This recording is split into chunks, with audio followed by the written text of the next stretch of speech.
Designated foreign exchange banks and other financial institutions do businesses in the interbank foreign exchange market. They quote the buying and selling rates for their clients and conduct foreign exchange transactions. The responsibilities of foreign exchange banks include the following.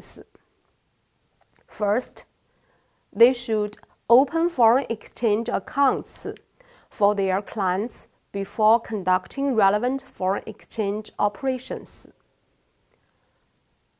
Second, the banks also need to meet the reserve requirements on foreign exchange deposits to comply with the regulations on asset and liability ratios concerning their foreign exchange operations and to keep loan loss provisions.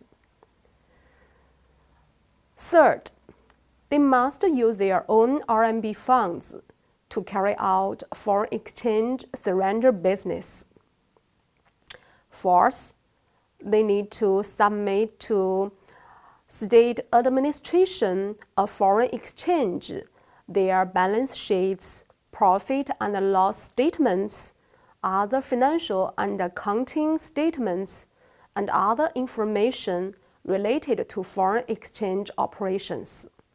Lastly, they should file application to State Administration Foreign Exchange to terminate their foreign exchange operations, after which their foreign exchange claims and liabilities will be liquidated, and their license for foreign exchange operations will be revoked.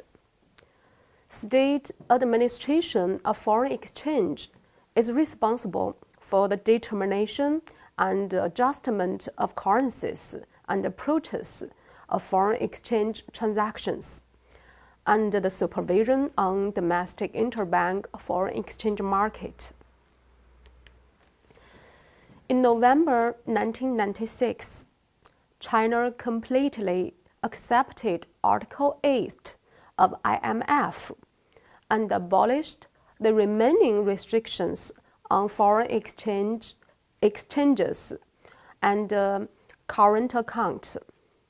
Controls on capital transactions have been gradually liberalized.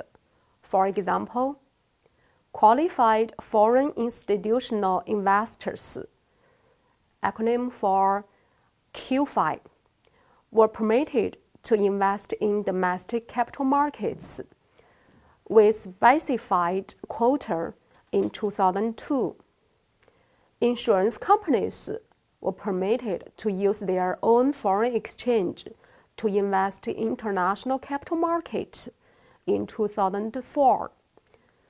The controls on the market access for foreign-funded financial institutions were lifted gradually, and so on. Table 1 lists balance of payments and foreign reserves in China from 1996 to 2004. We can see that, motivated by RMB large depreciation in 1994 reform, current account on a net FDI have always experienced surplus. To maintain RMB exchange rate stability, the People's Bank of China kept up foreign exchange intervention by purchasing foreign exchange. This led to accumulation of foreign reserves, which worsened the problem of trilemma.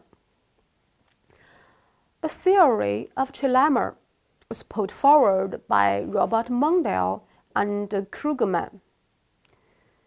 It points out that policymakers in open economies are confronted with three typically desirable yet jointly unobtainable objectives. 1. To stabilize the exchange rate. 2. To enjoy free international capital mobility. 3. To engage in a monetary policy oriented toward domestic goals. This trilemma was faced by China in the beginning of 2000s. To solve the trilemma and kept up autonomous monetary policy, People's Bank of China carried out sterilization. Before 2002, the amount of money supply caused by foreign reserve accumulation was modest and could be easily sterilized by repo and rediscount loan. Since the end of 2002, with rapidly increased foreign reserves, traditional sterilization methods were not enough to offset the passively increased money supply, and the People's Bank of China began to issue central bank bills and continuously raise required reserve rate. Well, let's turn to the last stage, which began from 2005 till now. RMB fixed exchange rate brought about both international and domestic pressures.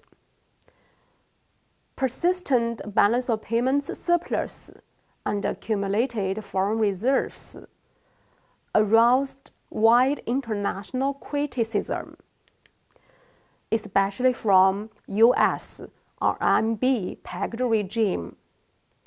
On the other side, long-run peg also aggravated domestic economic imbalance, such as excessive reliance on export and investment, worsening income inequality, and so on.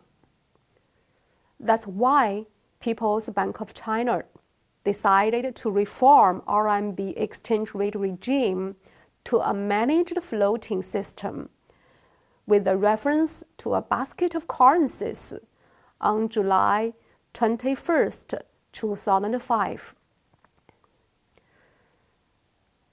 Next is a video on how RMB exchange rate is determined.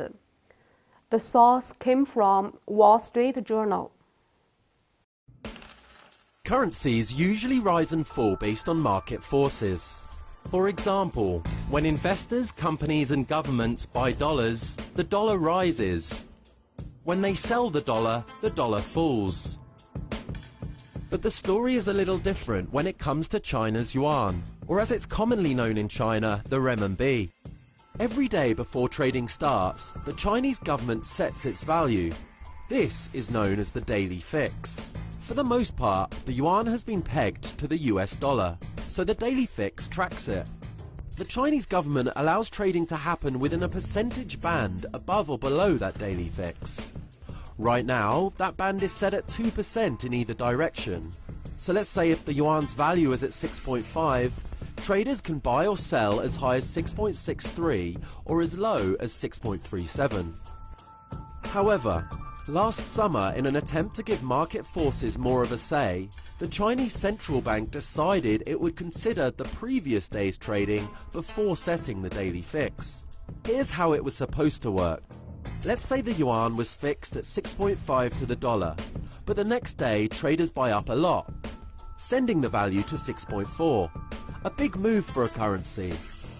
In the past, the central bank could have fixed it the next day at 6.5, ignoring what went on in the market. Under the new rules, the daily fix should have reflected at least some of the market move, putting it closer to 6.4. But when China's stock market was crashing and the economy was slowing last summer, China unexpectedly dropped the yuan's value by setting the daily fix 2% lower. That move caused panic among global markets and the credibility of China's government took a big hit. That wasn't the only unsettling episode. Earlier this year, the central bank lowered the value again, even though market forces were pushing it higher. Investors, businesses and Chinese citizens pulled their money out of China as they lost confidence in the Chinese central bank to help the struggling economy. That exacerbated the huge outflow of cash from the country. Now the government is trying to backpedal. That means a heavy hand on the daily fix and tough rules on where that money flows.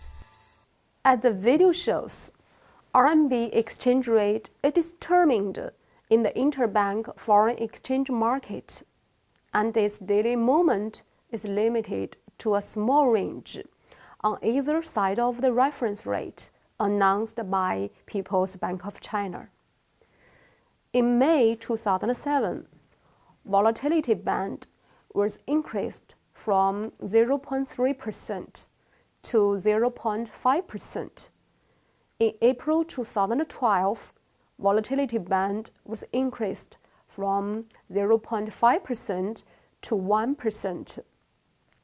In March 2014, volatility band was increased from 1% to 2%. The 2005 reform opened up the process of RMB appreciation. Figure 3 shows the RMB exchange rate changes from 2005 to 2010.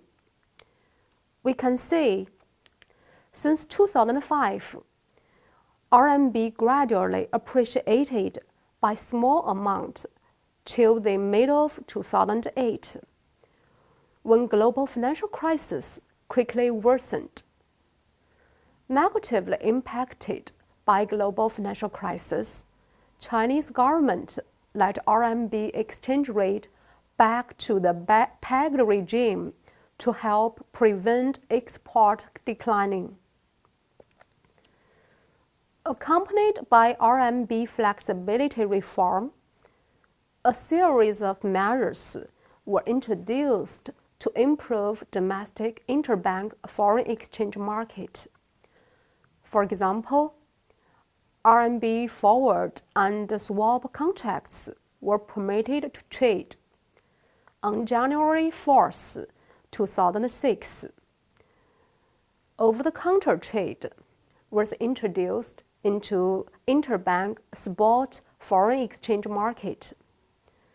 From January 2015, non-financial institutions were permitted to participate in interbank spot foreign exchange market.